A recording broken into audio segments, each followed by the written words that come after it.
Cumprimentamos a todos os telespectadores do programa Mensagem de Esperança com a paz do Senhor. Queremos inicialmente ler um texto da Palavra de Deus, o qual está na Epístola aos Hebreus, epístola esta que foi o texto base da nossa lição deste trimestre, abordando a supremacia de Cristo. Hebreus capítulo 1, dos versículos 1 ao 3 nos dizem: havendo Deus antigamente falado muitas vezes e de muitas maneiras aos pais pelos profetas, a nós falou-nos nesses últimos dias pelo seu Filho, a quem constituiu herdeiro de tudo, por quem fez também o mundo. E o versículo 3 diz: o qual, sendo o resplendor da sua glória e a expressa imagem da sua pessoa, e sustentando todas as coisas pela palavra do seu poder, havendo feito por si mesmo a purificação dos nossos pecados, assentou-se à destra da majestade nas alturas, ao lado de Deus. Estivemos nesse programa no dia 5 de janeiro para abordarmos os temas dessa lição sobre a supremacia de Cristo, e à época nós falamos de uma expectativa acerca do conhecimento. Porém, hoje retornamos com o presbítero Jailson Ramos, que é coordenador do setor 15 da nossa Escola Bíblica Dominical, e com o diácono Marcos Antônio, que é coordenador do setor 6. E eu gostaria que eles se apresentassem aos nossos telespectadores, como o fizeram na nossa primeira apresentação. Gostaria de saudar a todos com a paz do Senhor. É uma alegria para mim retornar a este programa, principalmente falando das lições da Escola Bíblica Dominical, saudar coordenador da Escola Bíblica Dominical, coordenador geral, pastor Daniel Carlos, o coordenador diácono Marcos, e também agradecer toda a direção desse programa e a você também, telespectador, que tem acompanhado todos esses comentários belíssimos da nossa lição. Queremos saudar a todos com a paz do Senhor Jesus. Quero agradecer a Deus por esse momento.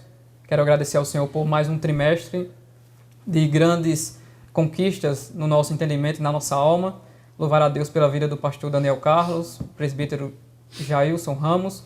E mais uma vez estamos aqui, alegres por estar contribuindo com a Escola Bíblica Dominical, estudando sobre a pessoa de Cristo e a supremacia da sua obra, fé, esperança e ânimo na carta aos Hebreus. Eu acredito que nesse trimestre você foi muito abençoado. Nós estamos aqui hoje para nos alegrarmos juntos, falando do que nós compreendemos, entendemos e ensinamos, e dizer a você, meu amado telespectador, que não existe motivo para você deixar a sua fé, porque Cristo é supremo, está acima de todas as coisas, e Ele nos dará graça e força para nos manter na sua presença.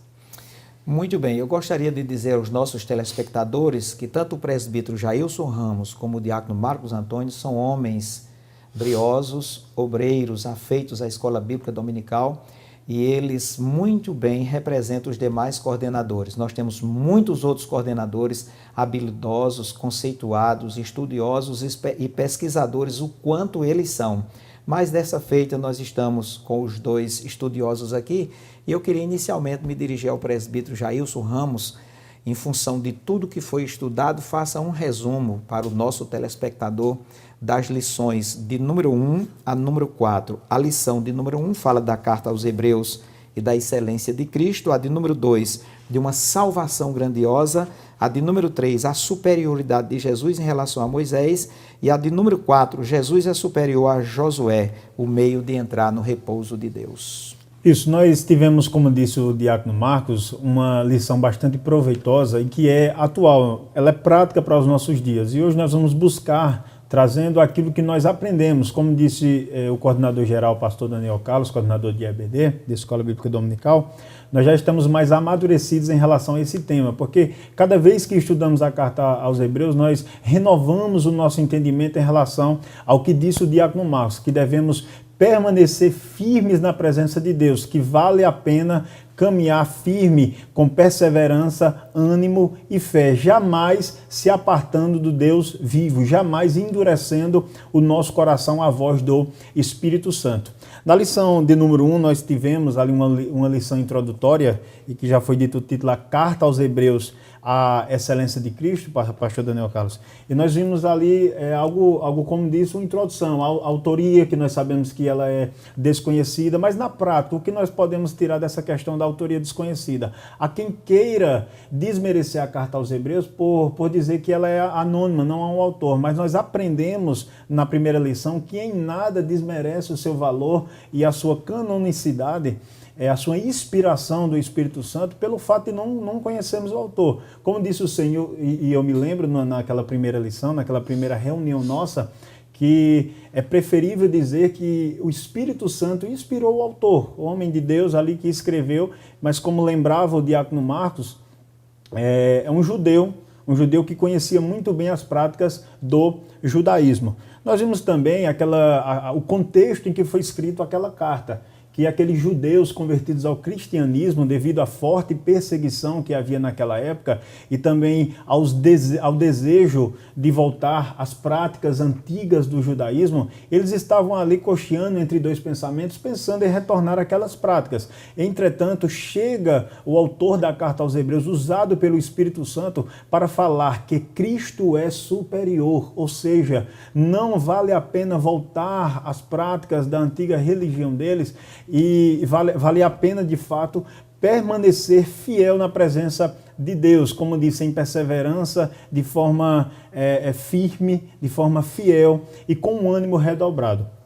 Nós vimos também que já no capítulo 1, ele começa dizendo que o Deus, ele falou na antiga aliança de diversas formas. Nós vimos que ele usa dois termos, o termo polimeros muitas vezes e politropos muitas maneiras. Ele quer dizer, Deus na antiga aliança falou de diversas maneiras e de diversas formas. Ele vai dizer, Deus falou por meio da revelação angelical, por meio de anjos, Deus falou por meio de profetas, Deus falou de diversas formas.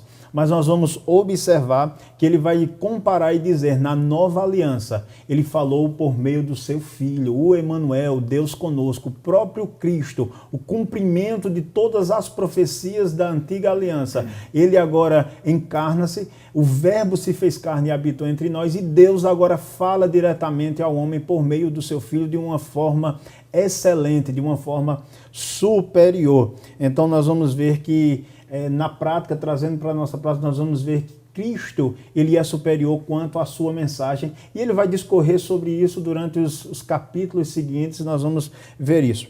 Ele também vai comparar Cristo com os anjos, e eu lembrava naquela ocasião que comparar Cristo com os anjos seria interessante, seria um argumento plausível para com os judeus, porque eles davam uma ênfase, até podemos dizer um pouco exagerada, apesar que nós não negamos a função e a importância dos anjos como servos, ministros do Senhor, mas o autor da carta aos Hebreus vai dizer, Cristo é superior aos anjos em natureza, em essência. Por exemplo, os anjos são criaturas, Cristo não foi criado, ele é o Criador, nele foram criadas todas as coisas.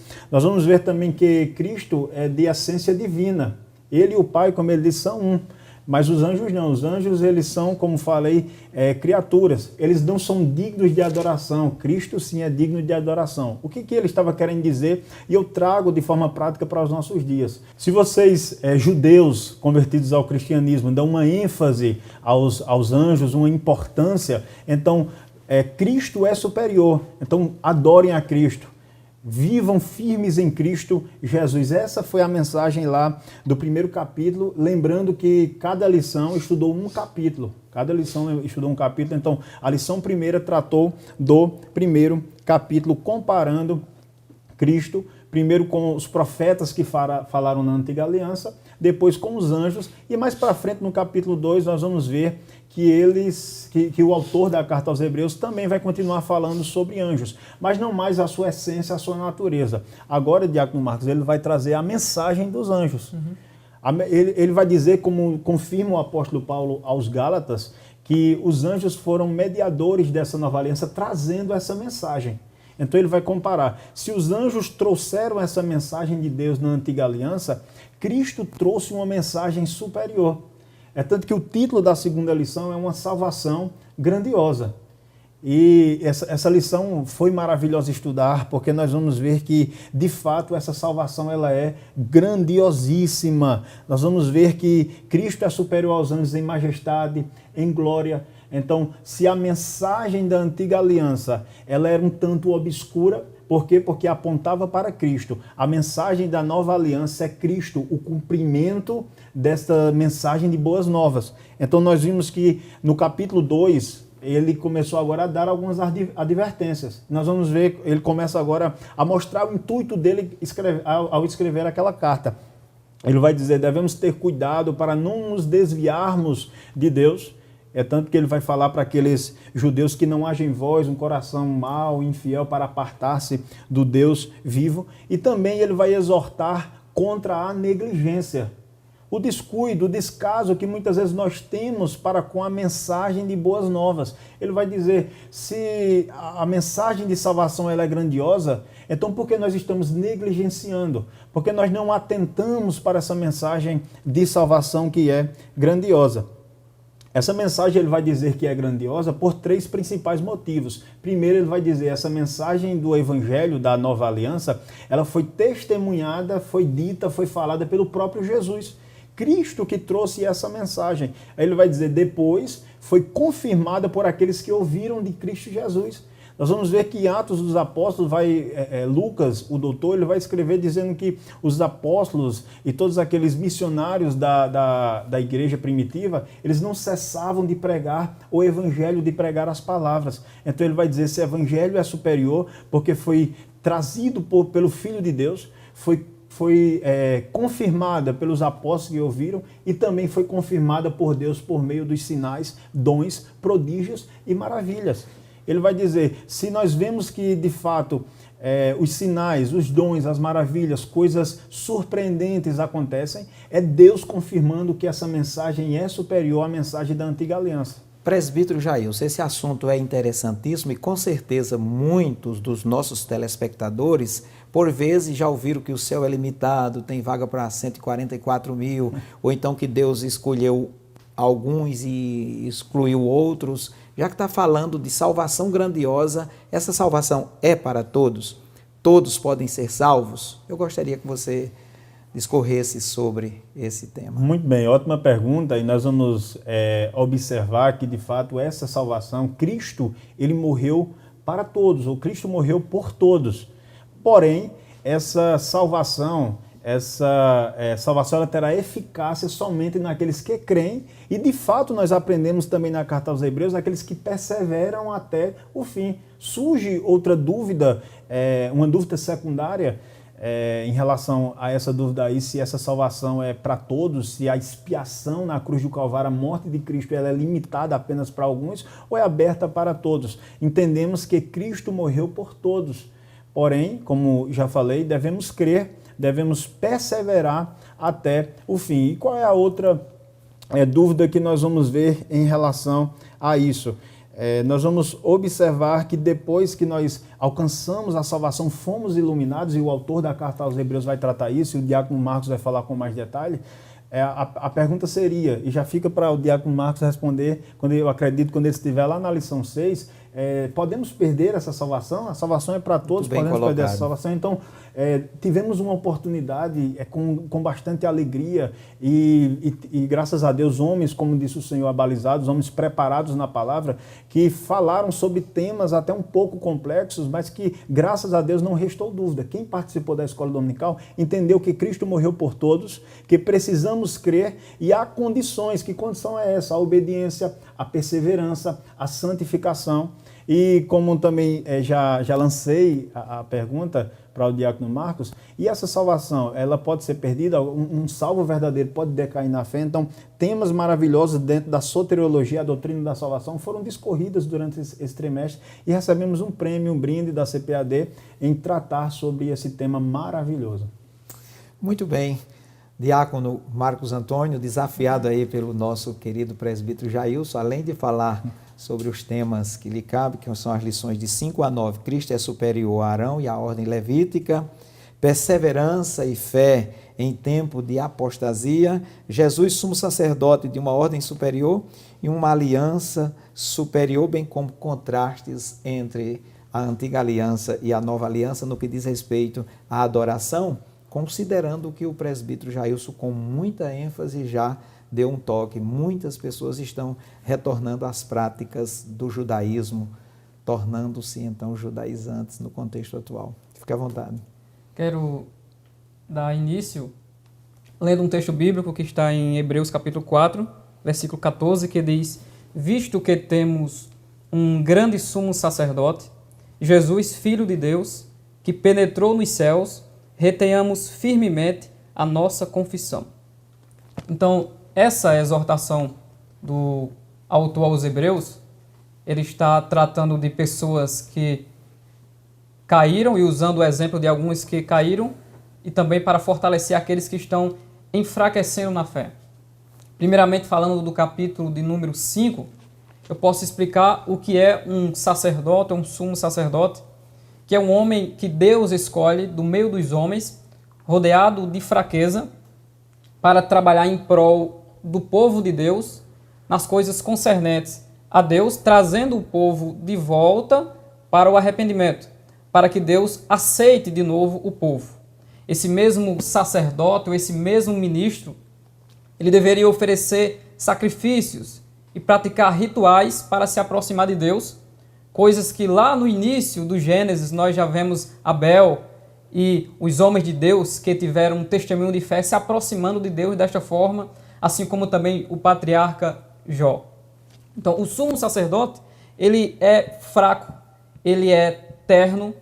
Era necessário que houvesse vários sumos sacerdotes, vários sacerdotes e também vários sacrifícios. Existiam os sacrifícios que eram contínuos, um pela manhã e um pela tarde.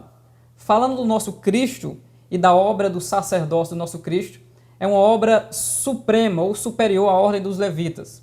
Quando Deus chama Moisés, e Moisés retruca para não ir após o faraó, falar das palavras de Deus e usado pelo seu ministério libertar o povo do Egito, Deus se utiliza de Arão como profeta, mas também Deus em Êxodo 28 diz que agora Arão ele é o meu sumo sacerdote. Consagre Arão como um sacerdote, como aquele que irá ministrar diante da minha pessoa no tabernáculo, que é o modelo do céu, ou do tabernáculo do céu, que Deus pede para que Moisés faça.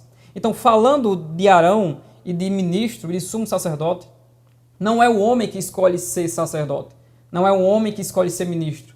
Deus escolheu e ele não tomou para si essa honra. A própria Bíblia diz, o apóstolo Paulo falando, que não é aprovado o varão que a si mesmo se louva, e sim aquele a quem o Senhor louva. Então Deus, dos filhos de Jacó, escolhe um dos filhos, Levi, e a tribo de Levi agora está com a responsabilidade de ministrar diante de Deus. Diácono Antônio Marcos, você falando sobre sacerdote, nós entendemos porque há pessoas, há telespectadores e telespectadoras que eles não conhecem a linguagem bíblica, não têm intimidade com a palavra de Deus. E um dos nossos objetivos aqui é se trazer ao conhecimento deles. A figura do sacerdote, você explicou, é um mediador entre Deus e o homem. Então, hoje há muitas religiões que nomeiam sacerdotes, escolhem sacerdotes, mas hoje, efetivamente, quem é o sacerdote que representa o homem perante Deus? O objetivo do capítulo número 5 é nós mostrarmos ao amado telespectador o caminho que foi aberto. E esse caminho que não plenamente, por mais que tentassem, mas o homem não era aperfeiçoado pela lei da antiga aliança, pela lei cerimonial. E esse caminho era ministrado todos os dias, mas sem aquele aperfeiçoamento completo. Porque nós, sem eles, não poderiam ser aperfeiçoados.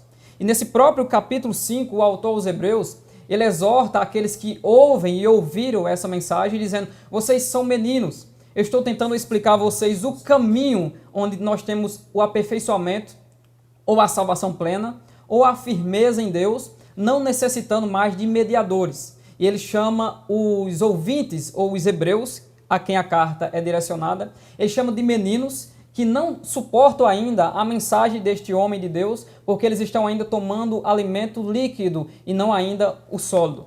Rodeado de fraqueza, nós não podíamos ser aperfeiçoados pela obra deste homem.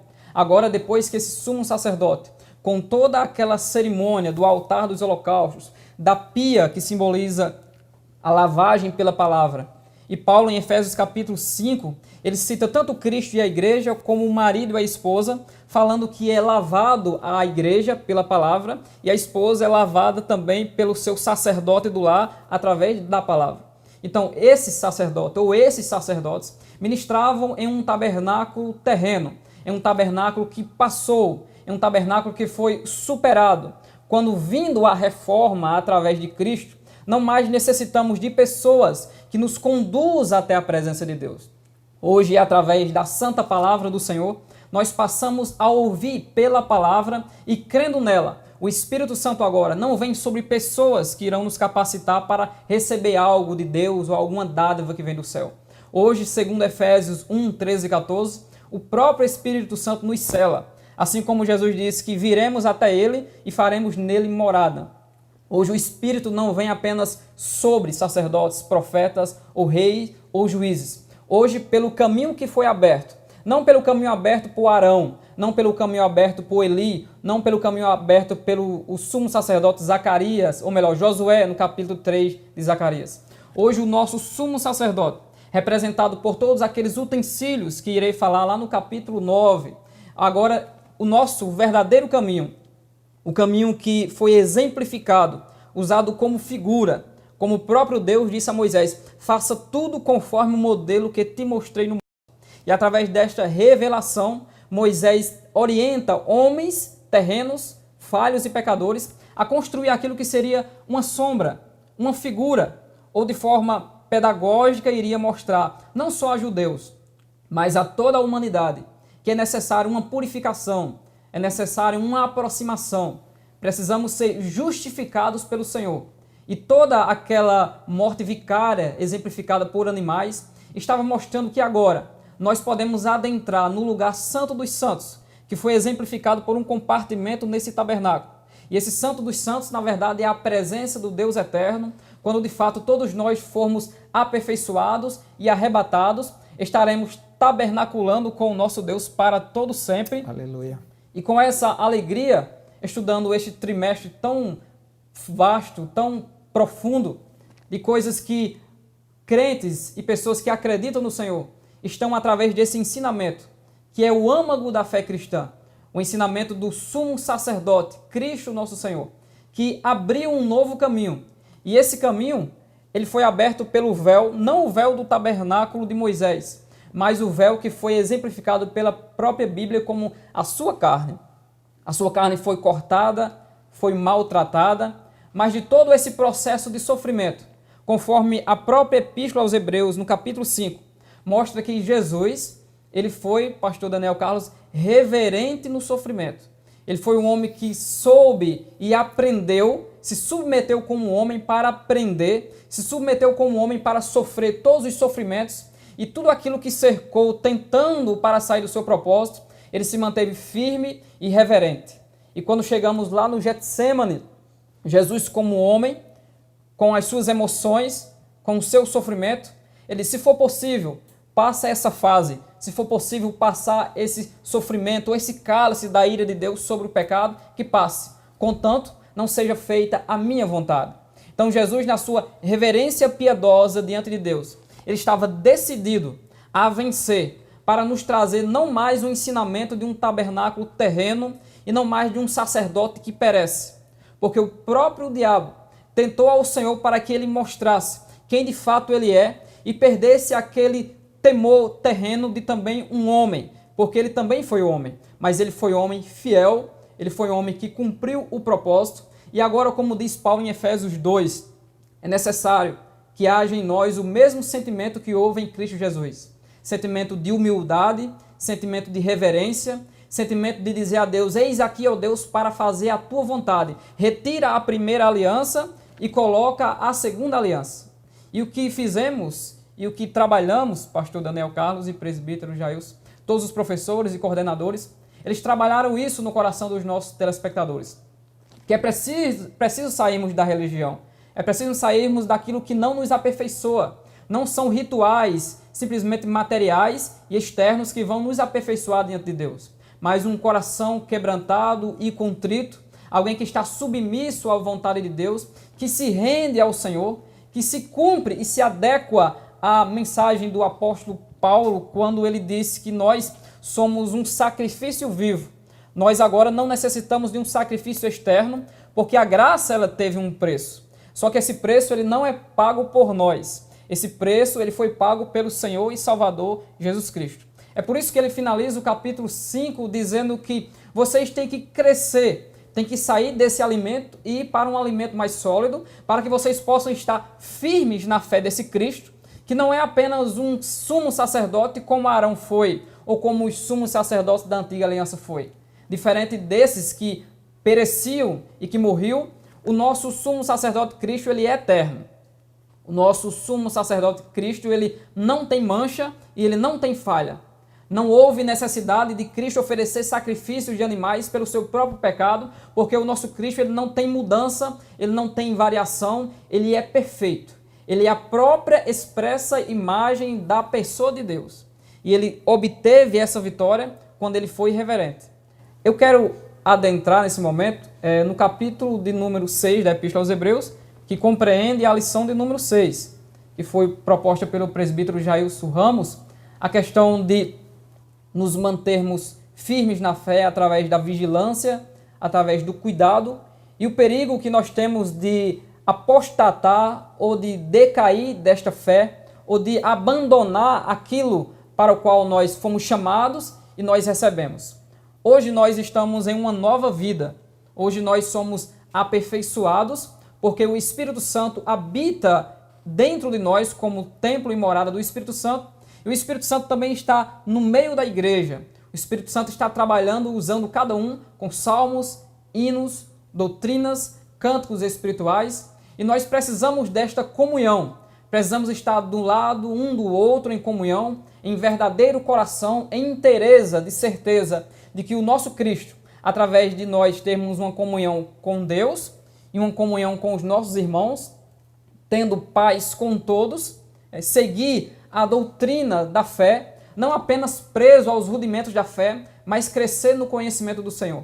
Quero lembrar aqui que Paulo disse a Timóteo: tem cuidado de ti mesmo e da doutrina, porque fazendo isto, tendo cuidado da palavra, tendo cuidado da doutrina, você vai preservar e vai cuidar da sua própria salvação e vai também cuidar, anunciar e também preservar a salvação daqueles que te ouvem. Timóteo foi alguém capacitado pela palavra desde cedo. E quando nós olhamos para as Sagradas Escrituras, vemos o apóstolo João citando em 1 João 5,18, que aquele que foi gerado de novo, aquele que é nascido de Deus, ele não vive na prática do pecado. Então estamos falando aqui de vigilância, de estarmos atentos e conservarmos a nossa fé. João diz, aquele que é nascido de Deus, ele não vive na prática do pecado, mas aquele que é gerado por Deus, ele conserva-se a si mesmo e o maligno não lhe toca. Conservamos-nos nós a nós mesmos na prática da fé através das orações, através do estudo sistemático da palavra de Deus, sendo um aluno da escola bíblica dominical, tendo um conhecimento sadio das Sagradas Escrituras, não de maneira alguma sendo soberbo, achando que nós podemos ou sabemos alguma coisa, porque nós podemos ou sabemos aquilo que Deus nos concede. É a graça do Senhor que nos agracia para nós buscarmos a Ele a cada dia mais e crescermos na pessoa de Cristo. Existe a possibilidade de aqueles que uma vez foram iluminados pela fé decaírem desta graça. Quando Cristo voltar, o próprio Senhor disse, porventura Ele achará fé na terra? Quando nós olhamos para a Bíblia em Mateus capítulo 25, vemos que existem 10 virgens e existem aquelas que não são prudentes, aquelas que não têm cuidado daquilo que elas receberam, que foi o azeite, que foi a lâmpada, e pela sua negligência, quando o esposo que chega de surpresa e chegará de surpresa, a Bíblia diz que ele virá como se fosse um ladrão. Então ele não está procurando que você saiba o momento exato, mas ele nos deu sinais para que nós não venhamos apostatar da fé, não venhamos esfriar, não venhamos decair, não venhamos andar por um outro caminho, mas como disse o autor aos Hebreus, mas de vós, ó amados, Hebreus capítulo 6, versículo 9, esperamos coisas melhores, e coisas que acompanham a salvação, ainda que assim falamos. Ele está exortando os cristãos daquela época, de 65 depois de Cristo, a não permanecer apenas naquele início, a não permanecer em uma semente de fé. Essa semente de fé ela deve germinar e deve se tornar uma grande árvore. E eu lembro quando Paulo diz a Timóteo, Timóteo, o teu aproveitamento deve ser manifesto a todos. Além de nós sermos servos e servas de Deus, é preciso ministrarmos essa fé, é preciso ministrarmos essa salvação em Cristo, é preciso ministrarmos esse sumo sacerdote perfeito, santo, maravilhoso, que nos mostrou um verdadeiro e vivo caminho para as outras pessoas. É por isso que Paulo diz, o teu aproveitamento, ele deve ser manifesto a todas as pessoas. É da vontade de Deus que todos os homens se salvem. Existem exemplos na Bíblia de pessoas que deixaram. Existem exemplos do próprio Cristo em Apocalipse dizendo para ter cuidado para que ele não tire o castiçal. Existem exemplos na Bíblia que dizem aquele que perseverar até o fim, esse aqui vai ser salvo. Então nós recebemos uma dádiva de Deus. Nós hoje temos privilégios da parte do Senhor. Mas também a vida cristã ela requer responsabilidades. Ela é condicional no quesito de nós nos conservarmos na pessoa de Cristo. Mas nós recebemos um presente, um dom de Deus, e não há mérito em nós. Não há nada em nós que podemos nos gloriar, a não ser naquilo que a Bíblia diz. A Bíblia diz que nós podemos nos gloriar em 5 coisas. Nós podemos nos gloriar, pastor Daniel Carlos, na esperança em que Cristo agora abriu esse vivo caminho e agora o Santo dos Santos, que não é mais o terreno, mas o celestial, está nos esperando. Nós podemos nos gloriar na tribulação, porque essa tribulação vai nos dar experiência, vai nos dar paciência e vai nos fazer crentes mais maduros. Nós podemos nos gloriar na cruz de Cristo, pois ele negou a sua vontade e em meio ao sofrimento, ele perseverou e disse, basta, eis que o traidor se aproxima. E ele caminhou em busca da cruz para nos dar a vitória. Então nos gloriamos na esperança, nos gloriamos na tribulação, nos gloriamos na cruz, nos gloriamos nas nossas fraquezas, pois Paulo aprende da parte de Cristo em 2 Coríntios capítulo 12, que a fraqueza de Paulo faz com que ele se aproxime de Deus e o poder de Deus se aperfeiçoa na fraqueza de Paulo. Diácono Antônio Marcos, falando de perseverança e fé, você já discorreu fartamente sobre isso aí, eu tenho mais uma perguntinha para lhe fazer. Pode fazer, pastor. Se, no contexto da Epístola aos Hebreus, no ano 65, aproximadamente da nossa era, como você já falou, fala de perseverança e fé em tempo de apostasia, praticamente existia apostasia à época? A apostasia era uma realidade, né, quando nós falamos de igreja, e dizemos que a igreja primitiva ela era a igreja ideal, ela era a igreja perfeita. Complementando, tem apostasia nos nossos dias hoje? E como tem apostasia nos nossos dias hoje, estamos na época da informação, onde é muito mais fácil alguém que aceitou a fé em Cristo hoje, e aqui eu cito o 5º ponto de se gloriar, quando Deus fala em Jeremias 9, aquele que se glorie, glorie no Senhor.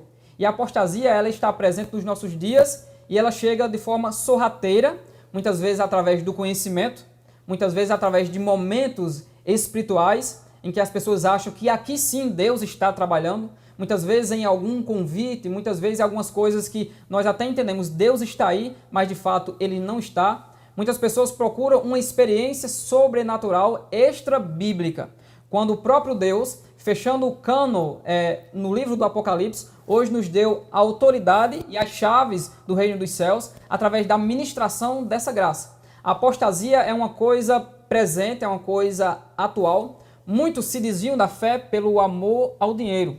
Muitos se desviam da fé porque amam os seus próprios sonhos, os seus próprios desejos, e eles estão se distanciando de Deus a cada dia pelos seus próprios ideais e pelos seus próprios sonhos. Não quero citar nenhuma religião, mas são vastas as religiões do mundo e muitas delas querem mostrar um outro caminho, onde aqui, através do tabernáculo, já foi ensinado, tanto pela antiga aliança como agora pela nova aliança, que o Cristo que padeceu na cruz há 2000 anos atrás nos mostrou o caminho, que lá em Atos capítulo 5 é chamado de nova vida. Hoje não temos mais aquela nova vida, fomos regenerados na pessoa de Cristo, mas essa apostasia é uma realidade. Então, tem cuidado de ti mesmo, tem cuidado da tua vida. Faça como o sumo sacerdote.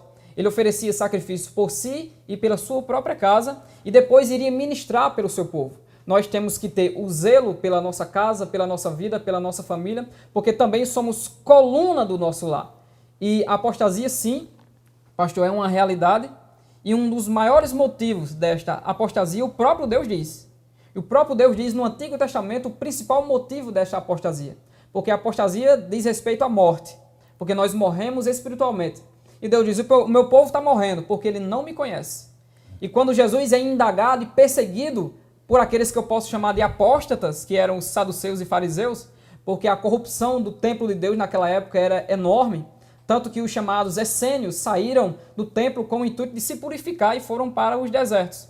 Quando Cristo foi perseguido e tentado pelos fariseus, Jesus disse para eles, errais, não conhecendo as Escrituras e nem o poder de Deus. Diácono Marcos, com a permissão do pastor Daniel Carlos, Fica à vontade. E falando ainda do tema apostasia, Hebreus 6, há um tema que querem muito polemizar, e eu tenho dois destaques para fazer, e até também de uma forma de uma indagação. Essas pessoas que ele diz que foram iluminados, provaram o dom celestial, provaram do Espírito Santo, fizeram participantes, melhor dizendo, do Espírito Santo, provaram as virtudes do século futuro, alguns querem dizer que esses daí nunca foram de fato salvos, mas nós aprendemos nesse trimestre que essas pessoas de fato experimentaram a salvação, porque é característica daqueles que foram iluminados, foram participantes do Espírito Santo, que provaram a boa palavra de Deus, de fato eles foram salvos. E o segundo ponto essa queda que recaíram, ele dizia recaíram, essa queda não é simplesmente um desvio qualquer que às vezes na jornada do cristão, o cristão cai, mas uma apostasia, que é uma deserção, melhor dizendo, é uma rebelião, como ele disse, é uma morte espiritual e definitiva. É isso mesmo que nós estudamos durante esse trimestre, que de fato essas pessoas foram salvas de verdade e se apostataram, ou apenas um desvio durante a jornada cristã? Para colaborar conosco aqui nessa conversa franca sobre os princípios da palavra de Deus, o próprio Jesus disse que o mundo não conhece o Espírito Santo, nem pode tê-lo. E o apóstolo Paulo, escrevendo aos Gálatas, diz que o Espírito foi dado àqueles que são filhos de Deus. Então, a apostasia, nesse contexto, é uma realidade. Entretanto, a Bíblia diz que aqueles que apostataram, a Bíblia taxa da impossibilidade deles retornarem. Pode dar sequência. Ainda falando sobre a questão de se enfraquecer ou própria questão de apostatar da fé, nós entendemos que a blasfêmia contra o Espírito Santo ou deixar a fé de forma consciente e premeditada está relacionada a uma pessoa que, mesmo sendo convencida pela palavra de Deus, mesmo sendo convencida pelo Espírito Santo, ela está decidida definitivamente a permanecer em rebelião diante de Deus e caminhar para o inferno, o lugar onde está preparado por Deus, que foi preparado por Deus para o diabo e os seus anjos. Então, Hebreus capítulo 6 fala de pessoas que foram iluminados, e ele diz que é impossível que os que já foram uma vez iluminados e provaram o dom celestial e se fizeram participantes do Espírito Santo, provaram da boa palavra e as virtudes do século futuro e recaíram, sejam outra vez renovados para arrependimento. Então, nós falamos da Bíblia Sagrada e nela está contido que foi achada uma casa vazia. E essa casa estava ocupada, mas agora ela está vazia. E essa casa vazia, o inimigo ou o outro, ele encontrou essa casa vazia e chamou uma destruição maior para aquela pessoa que está definitivamente decidida a não caminhar mais na fé, não viver uma vida de cruz, não viver uma vida na palavra do Senhor. E nós podemos relacionar a apostasia, a blasfêmia contra o Espírito Santo também, porque essas pessoas, mesmo conhecendo a Deus, como diz Romanos capítulo 1, eles não quiseram considerar ou permanecer nesse conhecimento. Antes, eles se revoltaram diante de Deus. E eles se revoltando, Deus os entregou aos seus sentimentos, Deus os entregou às suas concupiscências. Então, a própria Bíblia fala de Saul, que eu quero citar esse exemplo de Saul, que diz a Bíblia que ele desprezou a palavra do Senhor e Deus o desprezou. Então, ele tomou uma atitude, mesmo conhecendo a vontade de Deus, de se afastar da pessoa do Senhor. Então é com essa palavra que eu concluo essa questão de se afastar, mas também citando Números, capítulo de número 15, versículo 27, onde cita o pecar por erro e o pecar por mão levantada. Ou seja, nós somos pecadores, nós somos falhos. E agora o apóstolo João diz, se pecar, se acontecer nessa jornada de fé, de renúncia, você falhar, tendo um coração arrependido, contrito, voltasse para o seu advogado, voltasse para o seu consolador, ele perdoará os seus pecados, purificará as suas falhas e o renovará novamente. Então estamos falando de pessoas que são cristãs e falhas, mas também estamos falando de pessoas que têm uma malícia para não mais se prostrar e servir ao Deus Todo-Poderoso. Podemos até usar o exemplo de Davi e o seu arrependimento no Salmo 51. Depois de ser profetizado e ser revelado que ele era aquele que tomou a ovelha, sendo ele uma pessoa que tem tanta ovelha, Davi diz, eu pequei contra Deus, eu falhei. E ele clama a Deus pedindo misericórdia. E Deus o aceitou e deu de volta a alegria da salvação ao jovem Davi. E é interessante também nós lembrarmos, como já pontuou muito bem o diácono Marcos, mas eu queria lembrar você, caro telespectador, que quando o autor da carta aos Hebreus vai falar desse perigo de apostasia, esse alerta de apostasia, ele vai pontuar uma questão, que aquelas pessoas estavam presas aos primeiros rudimentos, não estavam amadurecendo na palavra de Deus. E é um ponto para nós lembrarmos dos cultos de ensino da palavra de Deus. Quantas vezes nós estamos presos a detalhes, a coisas que às vezes a gente eterniza diversas discussões que ainda não vencemos e por causa disso paramos, estancamos e nos tornamos atrofiados na fé, correndo o grave risco e o perigo real de se apostatar, mesmo depois de ter experimentado todas aquelas virtudes. Essa é a mensagem maravilhosa do autor da carta aos Hebreus, do capítulo 6. Tome cuidado, cresça na palavra, cresça na fé. E crescer na palavra, eu tenho que dizer isso, é também participar de escola dominical, é abrir a Bíblia em casa, é amar os cultos de doutrina. Então cresça para que nós não venhamos ficar como meninos inconstantes, como disse o apóstolo Paulo. Complementando todos esses comentários, vocês podem perceber que tanto o presbítero Jailson Ramos como o diácono Marcos Antônio são homens experimentados, estudiosos e zelosos pelo verdadeiro princípio da palavra de Deus. Alguns julgam essa questão de uma vez salvo, salvo para sempre, da seguinte maneira: se eu fui salvo, se eu acolhi a palavra de Deus, dois corpos, usa até uma lei da física, que dois corpos não podem ocupar o mesmo lugar ao mesmo tempo. Essa lei, faz muito tempo que eu estudei física, mas é a lei da impenetrabilidade. Entretanto, se é na física, o reino espiritual é diferente. Se eu abro a brecha, se eu rejeito o princípio da palavra de Deus, se eu não quero mais ser iluminado pelo Espírito Santo, com certeza nós temos um adversário que vai invadir o território. E com isso nós concordamos, mas isso é bom para os nossos telespectadores, porque alguns estão dizendo, uma vez salvo eu posso viver da maneira que eu quiser, e a salvação não é compulsória. Eu fui salvo hoje, serei para sempre. O diácono Marcos Antônio, com muita propriedade, abordou essa sinergia, essa cooperação entre Deus e o homem, ou entre o homem e Deus, para que haja uma efetiva salvação. Presbítero Jailson Ramos, a conversa está boa, o diálogo está muito bom.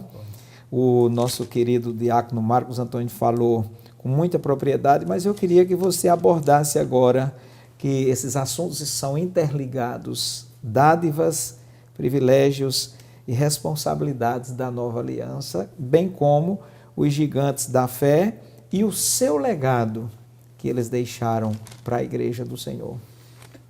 Como o senhor disse muito bem, essas lições estão interligadas e de uma forma perfeita, usando até um escrito erudito, o autor da carta aos Hebreus, ele vai fazer de forma coesa as argumentações. Depois de falar sobre a superioridade do sacerdócio de Cristo, depois de falar de todos os elementos da antiga aliança, ele agora vai, de uma forma resumida, clara, nos deixar uma mensagem das dádivas que essa nova aliança traz. Ele começa lembrando no capítulo... Me permita uma parte, e explique, por favor, para o nosso telespectador, aliança. A gente falou de antigo pacto, antiga aliança, nova aliança. O que é que significa aliança? É verdade. É uma linguagem que nós conhecemos, mas É uma linguagem, como eu disse no português, é mais fácil de entender do que pacto ou testamento, mas são palavras sinônimas. É um acordo. E todo acordo, eu dizia, ensinando em uma certa classe de escola dominical,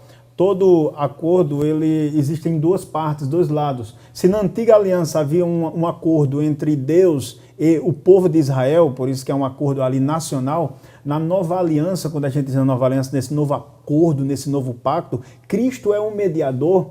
E por isso que nós podemos ter acesso diretamente a Deus, e como disse o diácono Marcos, não precisa mais da intervenção dos sacerdotes ou dos sumos sacerdotes. Então, a aliança é esse acordo, essa ligação, esse pacto, esse testamento que nós temos na relação que nutrimos com o nosso Senhor, com o nosso Pai eterno, nosso Criador. Assim como o marido e mulher fazem uma aliança, a aliança não é apenas esse objeto de metal circular, mas é muito mais, é o acordo de fidelidade, e é um acordo de fidelidade que nós temos com Deus. Você é um graduando do curso de Direito, está bem pertinho aí de terminar, e você sabe muito bem esses termos, o que eles significam para nós. Por exemplo, esse programa Mensagem de Esperança tem um contrato, e contrato com a TV é a melhor forma de se explicar o que é uma aliança. O que é que diz esse contrato? Pelo menos o programa assume o compromisso de pagar uma quantia e a televisão o compromisso de reservar esse horário. Pronto, isso é um exemplo de aliança também. Muito bem. E quando nós vamos trazer de aliança o contrato, e o senhor lembrou muito bem dentro da área do direito, para que você, telespectador, entenda, no contrato há direitos e deveres. Os nossos direitos dessa aliança, dessa nova aliança, por exemplo, quais os benefícios que nos trouxe essa nova aliança por meio de Cristo Jesus? A regeneração. Alguém pode perguntar o que seria a regeneração? Faria parte dos privilégios. Isso, privilégio, dentro do privilégio, esses benefícios que acompanham a salvação. Cristo, ele transforma por meio ali da lavagem do sangue, por meio do seu sangue, e por meio do Espírito Santo que habita na vida do crente, ele agora transforma ele numa nova criatura. Aleluia. O apóstolo Paulo vai dizer, aquele que está em Cristo, nova criatura é. As coisas velhas se passaram e eis que tudo se fez novo. Então a regeneração é algo singular nessa nova aliança. Por que singular? Porque na antiga aliança acontecia a salvação, havia uma condição de fora para dentro. Deus dizia, aí está a minha lei, cumpra. E o homem começou a entender, e depois Paulo no capítulo 7 de Romanos fala isso muito bem, o homem começou a entender que devido à sua natureza pecaminosa, ele não conseguiria cumprir todos aqueles preceitos para ser salvo. E ele tinha que recorrer, teria que se prostrar aos pés de Cristo. Na nova aliança é de forma, eu costumo usar esse termo, mas eu vou explicar, centrífuga, de dentro para fora. Podemos citar a profecia de Jeremias, né, que em Jeremias 31, onde diz que porei as minhas leis dentro do seu coração, relacionado também ao novo concerto. Pode ficar à vontade. Isso. E nós vamos ver que essa questão de dentro para fora agora, primeiro, por isso que a salvação ela não vem por obras, como disse o apóstolo Paulo aos Efésios capítulo 2, mas a obra acompanha de fato o salvo. É tanto que Efésios 2, 8 até o 10, o apóstolo Paulo vai dizer, pela graça sois salvos por meio da fé. E isso não vem de vós, é dom ou dádiva de Deus. Não vem das obras para que ninguém se glorie. Alguém pode perguntar, então obras não precisa o salvo fazer boas obras. Sim, precisa, mas são características, são os frutos que acompanham a vida do salvo regenerado, transformado, aquele que nasceu de novo. É tanto que o apóstolo Paulo vai dizer, porque somos feituras de Deus, criados em Jesus Cristo, para que andássemos em boas obras. Então, depois que nós somos salvos, tocados, justificados e regenerados, agora o cristão ele deve confirmar essa salvação, confirmar que de fato ele foi transformado por meio das obras. O segundo benefício da salvação, que pontua o autor da lição também e o autor da carta aos Hebreus, é a adoração. Como disse o diácono Marcos, agora essa adoração é perfeita. Se antes deveria existir vários rituais para que houvesse o culto, a adoração a Deus, deveria haver ali o derramamento de sangue, sacrifícios cruentos. Na nova aliança, essa adoração é em espírito e em verdade. Aonde você estiver aí na sua casa, você pode orar em nome de Jesus a Deus, você pode adorar a Ele, confessar os seus pecados. Aí nós temos o que? Um sumo sacerdote, que numa linguagem jurídica, o apóstolo João, na sua primeira carta, vai dizer que nós temos um advogado, está à direita de Deus intercedendo por nós, porque quando nós pecamos, não devemos pecar, Mas se pecarmos, porque é uma possibilidade, nós temos um advogado ou um sumo sacerdote, Cristo Jesus, que está à direita de Deus intercedendo por nós. E a última e não menos importante benefício da salvação é a comunhão. E nós vamos ver que o apóstolo Paulo diz que Cristo é a paz, que de dois povos fez um e quebrou o muro da separação. Ele é a paz tanto do homem para com Deus, como é a paz dos gentios para com os judeus. Então nós vamos ver que essa comunhão na antiga aliança era imperfeita. Na nova aliança essa comunhão é perfeita. Por isso que eu digo, essa salvação ela é grandiosa, ela é maravilhosa. Glória a Deus. Nós vamos acionar agora o nosso querido diácono Marcos Antônio mais uma vez, para que nessas considerações finais, ainda dentro do contexto da lição, ele aborde os tópicos 1 e 2 da nossa lição de número 12, que fala exatamente de exortações finais na grande maratona da fé.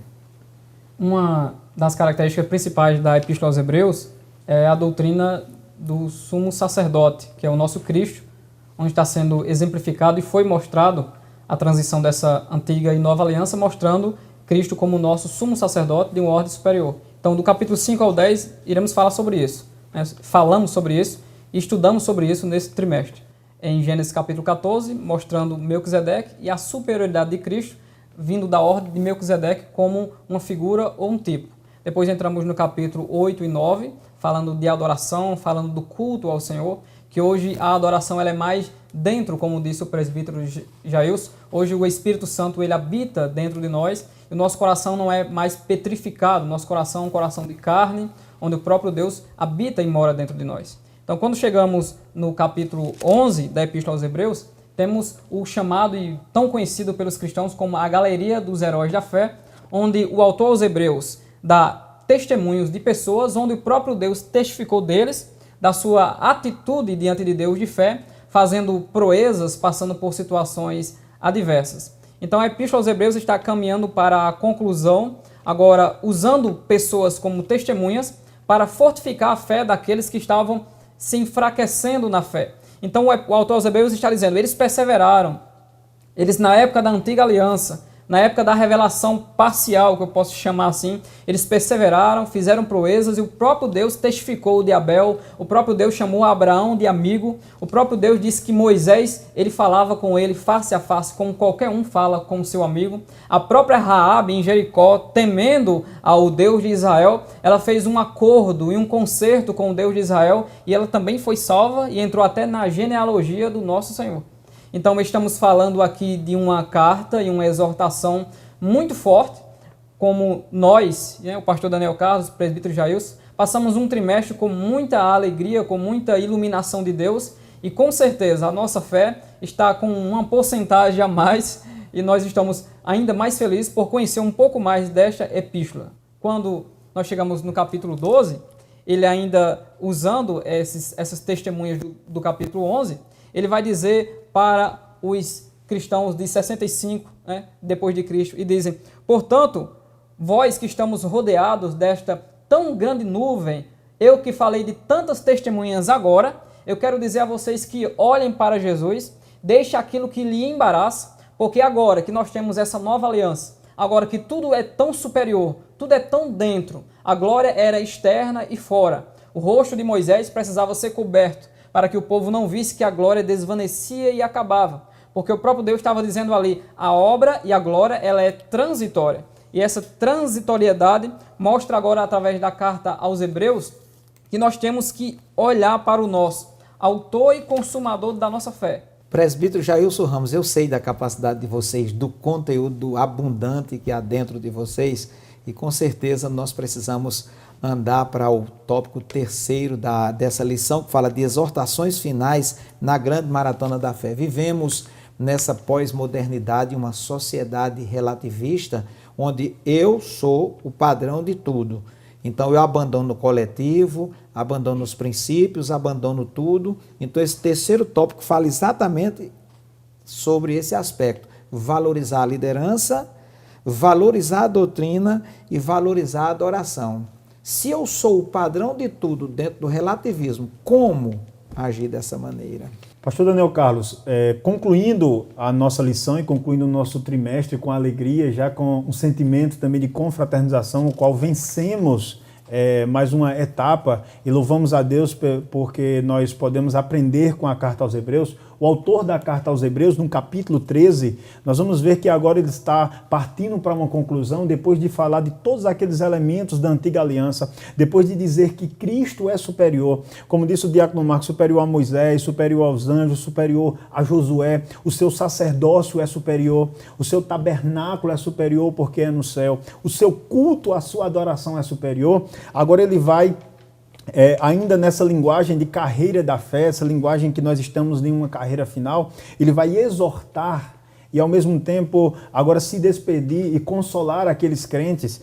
Por exemplo, ele diz: considerai aquele que suportou tais contradições dos pecadores contra si mesmo, para que não enfraqueçais, desfalecendo em vossos ânimos. E propriamente no capítulo 13, trazendo mais uma vez a linguagem do sacrifício, mas de uma forma mais prática, ele vai dizer: portanto, oferecemos sempre, não é uma vez, é sempre, por ele, a Deus, sacrifício de louvor. Ele usa a linguagem do sacrifício. A mesma linguagem que Paulo vai usar em Romanos 2, que devemos prestar a Deus cultos como sacrifícios vivos, santo e agradável a Deus. Ele vai dizer, Deus, depois de falar tudo isso, eu vou concluir dizendo, Deus não se agrada desses sacrifícios da antiga aliança, porque temos um sacrifício superior, que não é mais morte ou derramamento de sangue de animais. Agora é um sacrifício, como diz o autor aos Hebreus, de um fruto dos lábios que confessam o seu nome. E não é apenas o lábio, não é apenas forma exterior, porque Cristo vai condenar os fariseus, os escribas, aqueles homens hipócritas. Esse povo me louva de lábios, mas o seu coração está distante de mim. Porque, como disse o Senhor, havia um antropocentrismo, o homem estava no centro, havia um egocentrismo, era o eu. Então devemos louvar a Deus, apontar para Cristo. E é isso que o autor da carta aos Hebreus vai falar, agora falando dessas exortações finais no capítulo 13, ele vai dizer... depois de falar tudo isso, eu vou dizer uma coisa: valorize os vossos pastores, valorize a vossa liderança. Vocês querem crescer na fé? Não deixem não ignorem as vossas congregações. Estejam congregados em união. Então nós vamos observar, diácono Marcos, pastor Daniel Carlos, que ele disse: valorize os vossos líderes, valorize a vossa doutrina, porque como já foi dito aqui várias vezes, é a doutrina, é a palavra de Deus que nos firma, que nos faz caminhar e que nos fortalece. E por fim ele vai dizer, valorize a adoração. Se na antiga aliança a adoração ela não era perfeita, se na antiga aliança a adoração ela era apenas um apontamento, apenas um tipo, apenas uma sombra para a adoração que Cristo faria na nova aliança, a nossa adoração hoje também deve ser em espírito e em verdade. É por isso que ele pontua, o autor da lição e o autor da carta também pontua três elementos importantes que devemos valorizar. Valorize a vossa liderança, valorize a vossa doutrina, a palavra de Deus, o ensinamento, e eu aproveito mais uma vez a Escola Bíblica Dominical, e valorize a adoração, porque essa adoração ela é superior. Não ignorem, não negligenciem em relação a isso. Graças a Deus por esse aprendizado nesta manhã, e eu queria, diácono Antônio Marcos, que olhando para as câmeras você fizesse as suas considerações finais. Amém. Eu quero agradecer a Deus, e agradecer a Deus em especial nesta oportunidade ao pastor Daniel Carlos. Quero agradecer ao pastor Daniel Carlos pela sua pessoa, pela amizade, pelo conhecimento que Deus lhe deu e por termos o Senhor como nosso superintendente geral da Escola Bíblica Dominical da Igreja Assembleia de Deus em Campina Grande. Desejo ao Senhor felicidade, bênção, Obrigado. Saúde do céu. É um prazer servir ao Senhor na área da Escola Bíblica Dominical e também cumprimentar e agradecer a Deus pela vida do presbítero Jailson, um homem de Deus, que Deus continue abençoando o Senhor nesse ministério, continue crescendo, e ao programa Mensagem de Esperança, ao nosso pastor-presidente Daniel Nunes da Silva, que a igreja a cada dia cresça mais ainda na graça e no conhecimento, e esse é o meu agradecimento, que Deus abençoe a todos. Presbítero Jailson Ramos, suas considerações finais. Pastor Daniel Carlos, queridos telespectadores, seguindo a mesma gratidão do diácono Marcos, eu quero primeiramente agradecer a Deus por fazer parte dessa equipe, desse grupo tão coeso, tão ligado, tão amante da palavra de Deus, formado de pessoas estudiosas, que agora o grupo foi, graças a Deus, aumentado e fortalecido. E quero agradecer também a direção da nossa igreja, na pessoa do pastor presidente Daniel Nunes da Silva, que tem investido no ensino da palavra do Senhor. Como já agradeceu o Diácono Marcos, mas eu quero endossar também ao pastor Daniel Carlos, coordenador geral de Escola Dominical, ao programa Mensagem de Esperança, que tem aberto esse espaço para que a palavra de Deus chegue até você. E também a você, telespectador, que durante esse trimestre acompanhou alguns breves comentários, você que participou da Escola Dominical. E se você participou pouco da Escola Dominical nesse trimestre que passou, coloque um propósito no seu coração. Teremos uma lição maravilhosa, teremos uma nova lição que falará de temas atuais e é de suma importância para você. Então matricule-se na Escola Dominical, faça com que você venha crescer no conhecimento da palavra de Deus. Então é apenas palavra de gratidão. O Diácono Marcos também, que também é um amigo que conheci há pouco tempo, mas já vi que é um homem de Deus. E toda a equipe da Escola Dominical, que Deus abençoe e que tenhamos e que venhamos continuar tendo, melhor dizendo, uma Escola Dominical edificante e fortalecida como nós tivemos nesse trimestre que se passou. Amém. Graças a Deus. A nossa gratidão vai em primeiríssimo lugar ao nosso Deus, autor da nossa salvação, à direção da igreja. Já que as considerações finais tratam da liderança, nós temos um carinho especial pelo nosso líder, o pastor Daniel Nunes, que, apesar de jovem, é um obreiro experimentado, um homem que ama a leitura, que ama a palavra de Deus. Então, nós estamos nos lembrando dele, pelo exemplo dele, da casa dele e de tantos quantos fazem a Igreja Assembleia de Deus em Campina Grande. Complementando essa gratidão, o próprio escritor da epístola fala da doutrina. E se existe uma pessoa que é zelosa, uma pessoa que é criteriosa aos princípios da doutrina da palavra de Deus, nós podemos chamar essa pessoa de pastor Daniel Nunes da Silva. Ele tem primado por esse conhecimento e, acima de tudo, pelo zelo que ele tem pelos princípios da palavra de Deus. Agradecemos igualmente aos nossos comentadores, presbítero Jailson, diácono Marcos Antônio, que aqui representa os coordenadores da Escola Dominical. Agradecemos a direção da nossa irmã Karen, que é a diretora desse programa, e, sobretudo, a você, telespectador. Continue assistindo esse programa, investindo nesse programa, orando por esse programa, porque aqui nós difundimos e propagamos a palavra de Deus. E para encerrar as minhas palavras de gratidão, eu quero convidar você a ser um aluno assíduo da Escola Bíblica Dominical, porque com certeza você aprenderá princípios que consolidarão a sua fé, firmarão os seus passos, trarão segurança à sua alma e firmeza ao seu coração. Que Deus em Cristo nos abençoe. Nesse texto final da palavra de Deus, quando fala da lembrança dos líderes que eles passaram, eles deixaram um legado, no versículo 8º seguinte, fala do nosso líder maior, eterno e perfeito, Jesus Cristo, quando diz, Ele é o mesmo, ontem, hoje e o será para sempre. Que Deus nos abençoe.